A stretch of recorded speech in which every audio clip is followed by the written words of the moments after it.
আগের পর্বেই তোমরা দেখলে যে রাজা পৌঁছে যায় তার ডেস্টিনেশনে এবং রাজাকে ঘিরে একটা সুন্দর নাচ পরিবেশন করে রাজ্যবাসী। তারপর রাজা তার আসন গ্রহণ করার সাথে সাথেই আমি গিয়ে তার কানে কানে খবর দিই যে সৈন্যদেরকে ফুচকার ভেতরে নেশার ওষুধ মিশিয়ে খাওয়ানো চলছে। আর এই ইনফরমেশনটা আমার এই এজেন্ট ঝুমাবুদি আমাকে দেয় এবং জল ফেলে ইশারা করে বলেও দেয় যে ফুচকাওয়ালাটা কোন দিকে বসে আছে।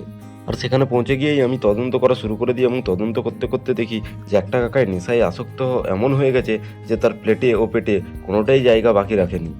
তারপরে কৃত্রিম চক্রব্যূহটা আমার চোখে পড়ে এবং আমি সেখানে কিছুটা রহস্যের গন্ধ পাই। আর কিছু বুঝে ওঠার আগে অন্ধকার চারদিক থেকে রাজাকে ঘিরে ফেলে। আর সেটা দেখার সাথে সাথেই আমি আমার সৈন্যদল নিয়ে চলে যাই রাজার কাছে রাজাকে প্রোটেকশন দিতে।